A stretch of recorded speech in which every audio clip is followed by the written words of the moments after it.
Hello, Wonderhussy here, standing in the middle of nowhere on a very blustery day at one of the most iconic landscapes I've ever been to. And if you've been watching my channel for any length of time, you know that's a pretty strong statement.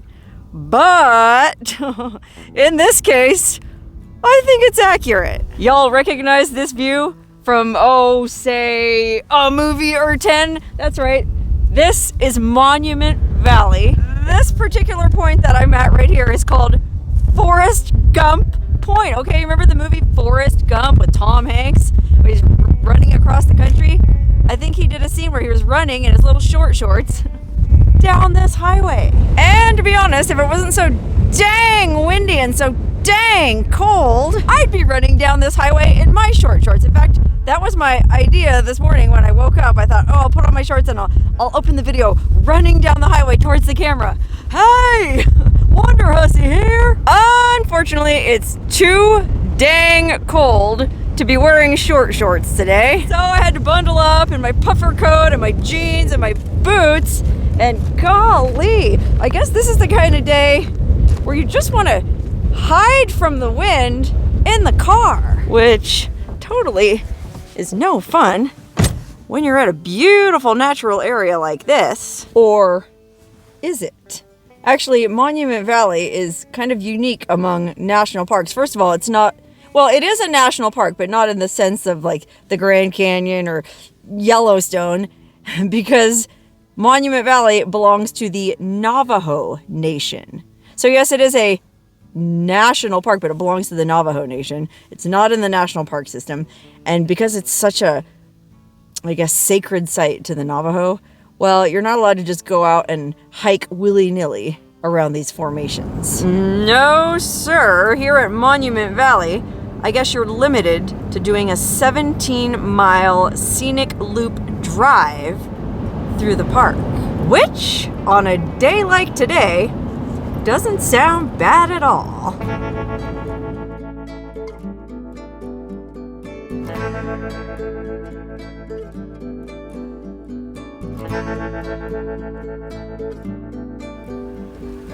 Hey, just one. I know you.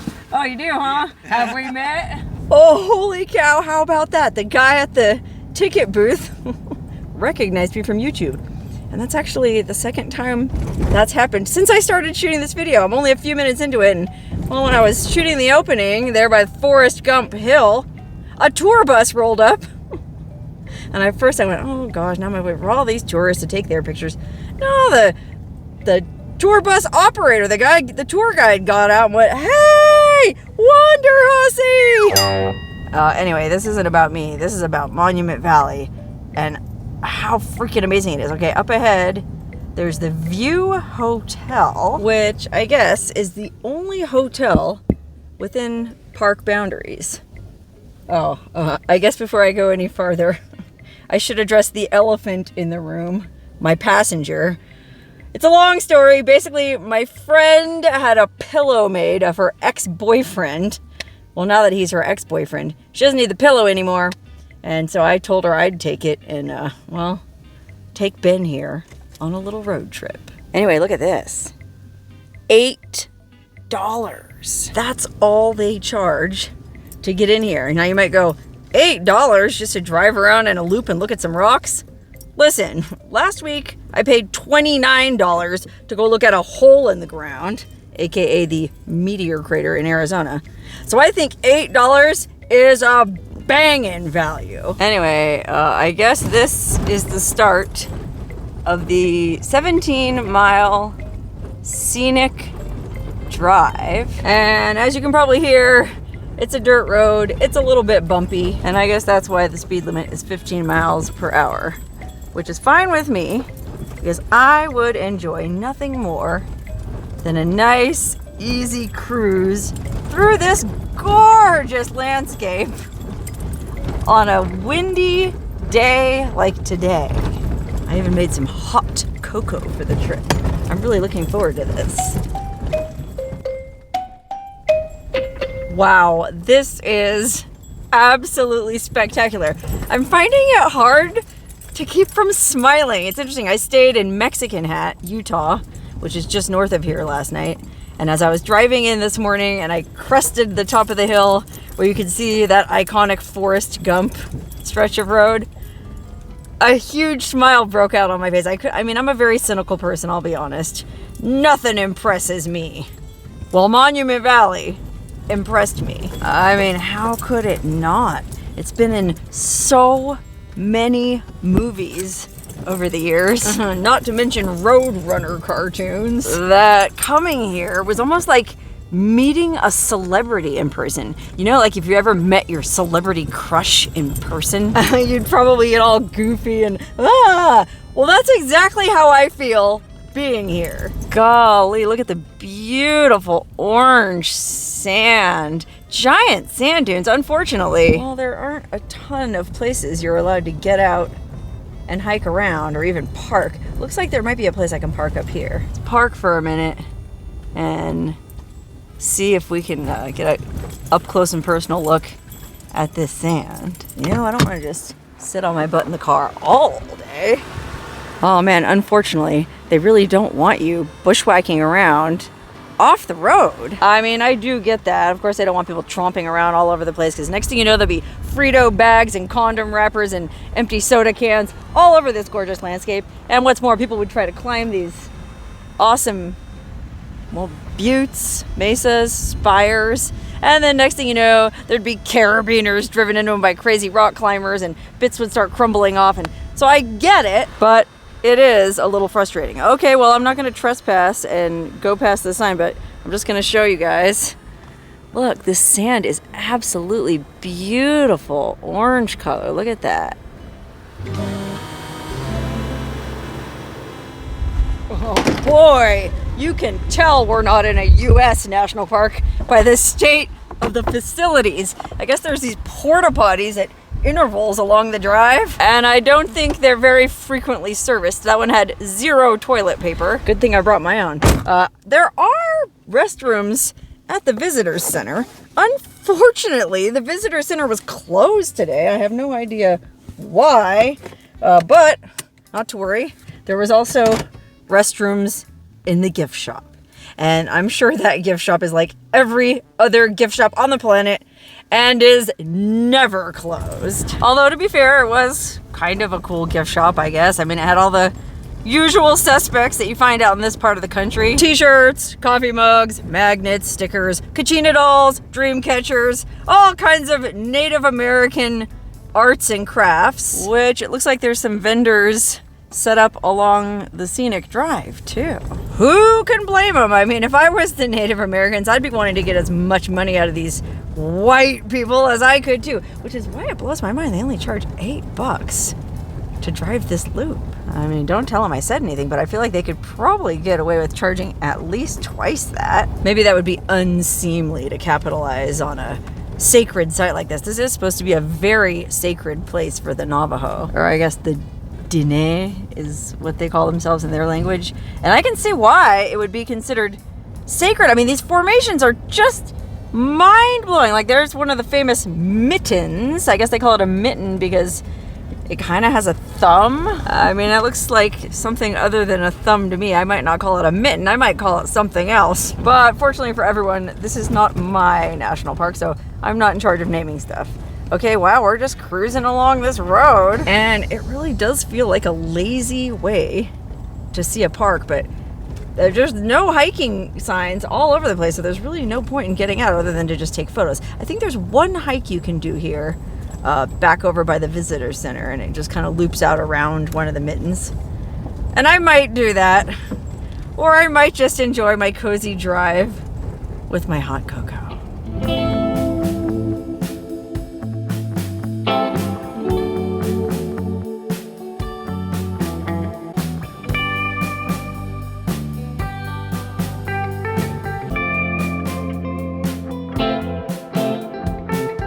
Okay, wow, that was some awesome drive. But being in the car with my hot cocoa and the heater on made me kind of sleepy. Fortunately, for once in my life, I'm not being a cheapskate.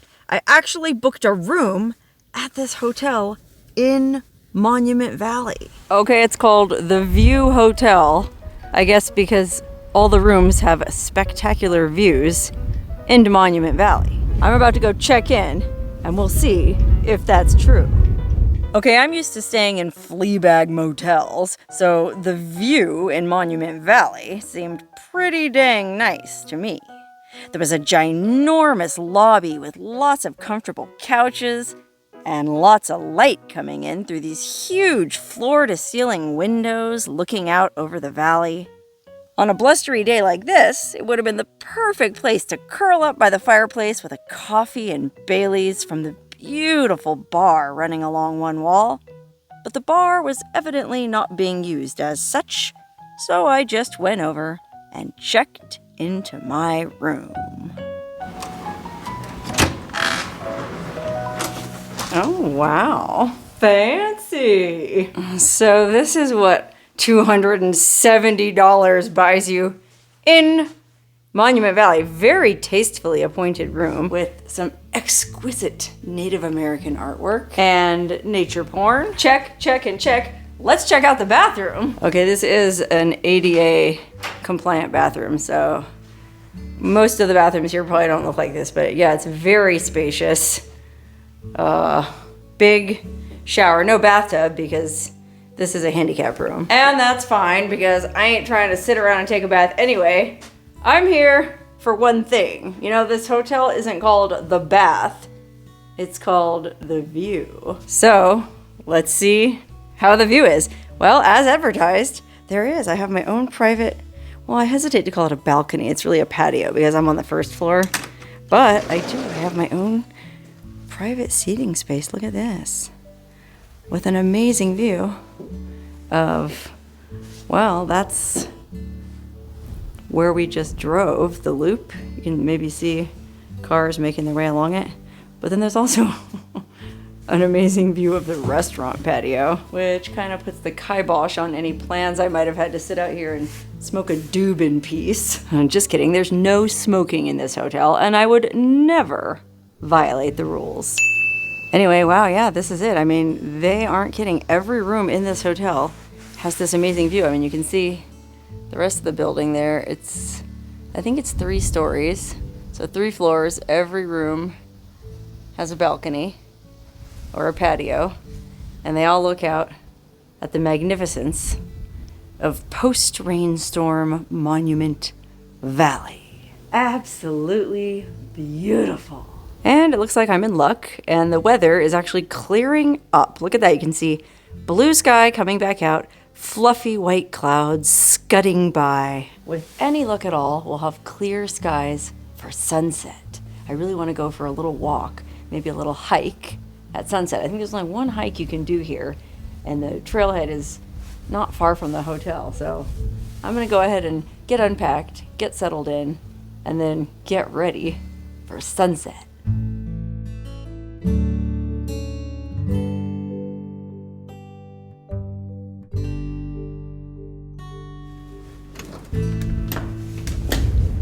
Well, dang it! Come to find out, even the hiking trails close at 5 p.m. here. It's almost like they don't want you to get any exercise in Monument Valley. It's just kind of a bummer because by the time I finally got it together to leave my room and go out and do some exploring, well, come to find out, I'm too late. You tell me why hiking trails would close at 5 p.m., but I don't know, I guess I just don't want people wandering off and getting lost in the desert at night. Golly, this wind, it's like kicking up the sand and blasting me in the face. Oh, I guess you can camp out here. I think there's a campground over there. Which, let me tell you something, I sure would not want to be camping in this weather. $270 or no?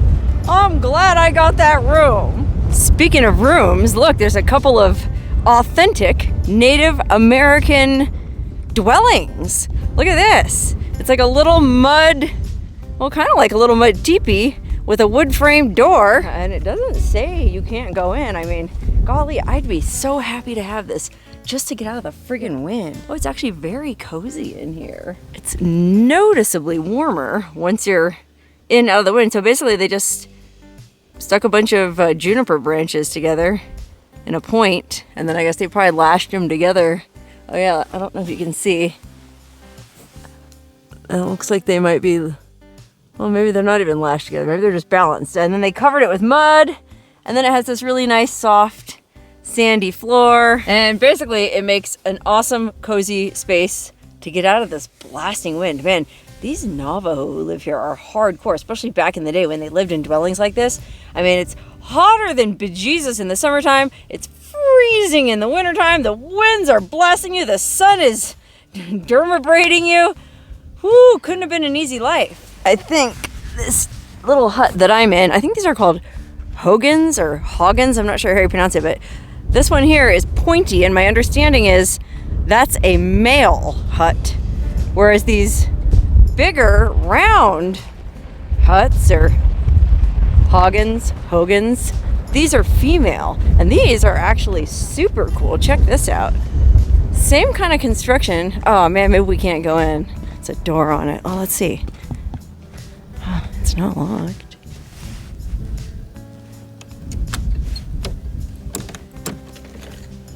Oh wow, look how cool this is. Oh my gosh, I love this. Let me zoom out. It's got a little fireplace in the middle and a skylight, you know, to let the smoke out through the chimney, but also just to let some light in. And look at how beautifully constructed this is. I mean, this is a lot of juniper trees, but they're all just perfectly laid in, vertical at the bottom, and then horizontal going up, up, up, up, up. Kind of in a cool geometric pattern to the chimney hole. Wow, it is very cozy in here. Oh wow, look. There's a circle of stones. I wonder what that's for. Maybe it's like a ceremonial thing. I mean, there was no sign here saying not to go in, so I'm just gonna go ahead and assume I'm not desecrating any sacred Navajo stuff. I'm just curious about the way these people lived, and to be honest, this doesn't look bad at all, man. I could live very comfortably in a place like this. You know, throw some rugs down, some bear skins, or well, I guess I don't have bears here, coyote skins, some furs, some tapestries, you know, get your little tea kettle boiling on the stove, pass around nice hot cups of tea, have some nice hot corn mash, or well, I guess, I don't really know what the Navajo ate traditionally. I know now they're constantly trying to sell you these Navajo tacos, Indian tacos, which I personally am not a fan of. It's basically a big puffy, greasy piece of what they call fry bread, kind of like a, sort of like a pita, but not really a pita, and it's super greasy, and then they pile a bunch of ground beef and iceberg lettuce, and man, I feel like calling that a taco is an offense to the word taco, which is part of the reason I will not be having dinner in the hotel restaurant tonight. I read online that it wasn't very good food, and well, if it's anything like Indian tacos, I'm not interested. I will go for breakfast though, because come to find out, breakfast is included for free with my room. I told you I'm cheap. I don't even usually eat breakfast. I'm an intermittent faster. I don't usually eat till 1 p.m. But free breakfast. Okay, there's another female hogan or hoggan over here. What does this one look like? Oh, kind of the same thing. This one feels a little bit more pointy, like a teepee, but very, very cozy. I wonder if they do like Navajo ceremonies in here, you know, that you can pay to go in and, you know, have some Navajo elder chant and play the flute and like pour you a cup of tea. They have a lot of that here. You can go horseback riding. They got trail rides. They've got Navajo tours where a Navajo person will take you around and tell you about how they used to do things. The Navajo, to their credit, are making some money here, and good for them. You know, I'd hate to think that Marriott or some gross corporate chain was making all the money with this hotel. Hopefully this hotel is owned and operated by tribes people. Oh, maybe it is. Maybe that's why the bar was closed. Well, you know, Native Americans have a problem with alcohol, and so I think on the Navajo reservation you're not allowed to buy liquor at all. Sucks for me because I wanted to have a sunset cocktail, man. Oh well, guess I can go do that in my room. Cheers.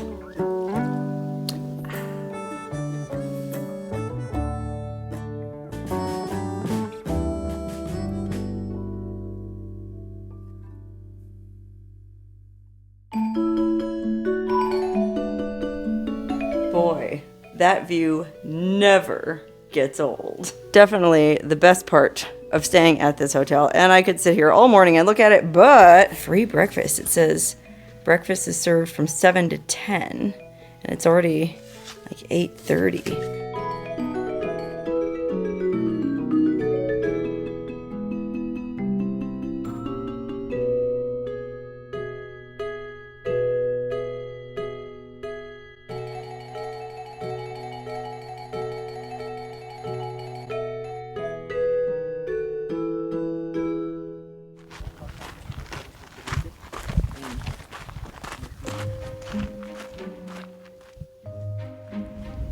Well, that was exciting. Actually, that was a pretty good free breakfast for a free breakfast. I mean, they had pancakes and they had all kinds of delicious muffins and bagels and toast and goodies. But that was good. And I just had oatmeal and some protein. And now I feel like, well, before I leave, I'd better get some exercise. Especially because the weather is so much better today. Oh, why couldn't it have been a beautiful, bright, blue, sunny day like this yesterday when I had all day to spend here? As it is, well, I gotta start driving home soon, but I figured I might as well hike the one and only hiking trail in Monument Valley before I leave. I guess it's just under 4 miles, and it's pretty straightforward. I think we're just hiking a loop around one of these buttes.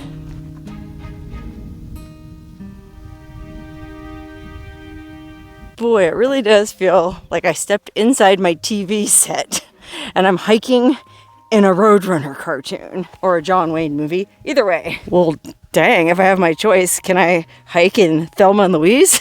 I mean, they seem like they were fun. All joking aside though, it's a gorgeous day. And well, you know, it's not the most challenging trail, but it's absolutely astounding. And I guess that's sort of my take on Monument Valley in general. It's not the best place for hiking and exploring, but it sure is pretty. That being said, if I came back here again, I might just pay the $8, do the drive, and then camp somewhere else because, you know, it was a nice hotel. You can't really do anything at night. You know, there's no jacuzzi, there's no swimming pool. Actually, there's no swimming pool, or so they say, because they don't want to, I guess, rub it in the faces, or out of respect for many of those members of the Navajo Nation who don't even have running water. That's right, the Navajo Nation, I guess, is, well, in pretty rough shape, and so apparently there's folks living without running water. They have to go carry water from a well. And so, I guess out of respect to that, supposedly, this hotel did not have a pool, did not have a jacuzzi, didn't have a bar. Trails close at 5. You know, early to bed, early to rise out here. And while it was a spectacular view and a really nice room, I just don't know if I could justify the expense of staying here again. Anyway, I'm gonna stop yakking and just enjoy this beautiful hike.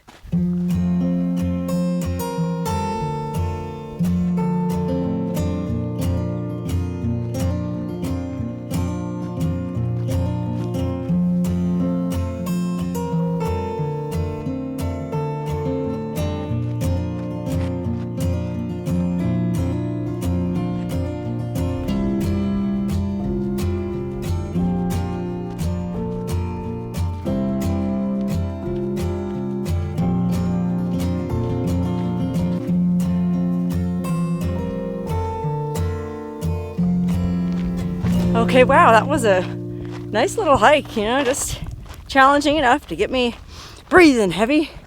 Some exercise before I get back in my car and start driving again. That's right, this is pretty much the last day of my trip. From here, I'm headed back to Death Valley. But before I leave the Monument Valley area, there's one more place I want to check out in a town called Kayenta.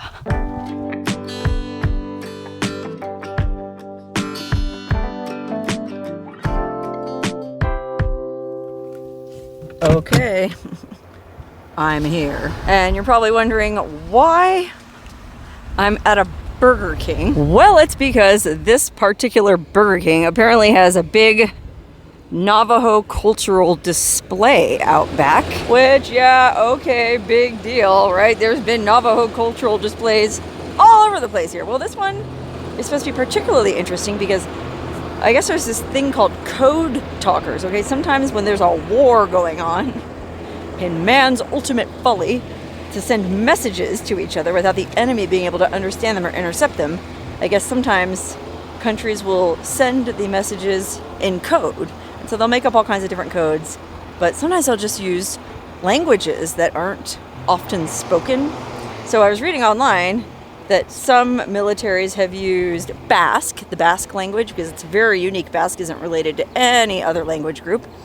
And then on that same token, Hungarian was used in some war, and Welsh, and, well, in World War II, apparently the U.S. federal government used Navajo code talkers. And so this Burger King supposedly has a big code talker exhibit, and I'm not sure if it's inside the restaurant or out back here. I mean, it looks to me like some kind of little fort building here. Let's see. Oh, nuts, man. They don't allow any recording in the code talker exhibit. I can't believe I came all the way to this Burger King and I had no less than 10 people tell me I needed to come check it out. And I can't share it with you. What a bummer. Well, basically, I guess there was 29 dudes in the Marine Corps who were used as code talkers in World War II. They assigned a different Navajo word, because the Navajo language is, well, not that many people speak Navajo. I think 170,000 people in the U.S. actually do speak Navajo at home. So, yeah, I guess that is a lot of people, but not when you consider, the worldwide population of 4 billion, whatever it was during World War II. So it's not like the Germans were going to be able to decipher this Navajo code. So they assigned a different Navajo word to each letter of the alphabet, and then somehow they would transmit top secret military information thusly. And I guess if I'd been able to film inside that exhibit, well, there's probably just pictures of the different code talkers and, what I just told you. So I guess you didn't really miss that much. Nice try, Burger King. If there's anything I'd less rather eat than an Indian taco, it's a Whopper. No, I'm just gonna get back in my car and leave this beautiful and mysterious part of the country. I did enjoy my time here. I just wish I could have hiked a little more, and I wish there weren't so many dang people. But I guess that's just what happens when you come to a place as beautiful as Monument Valley.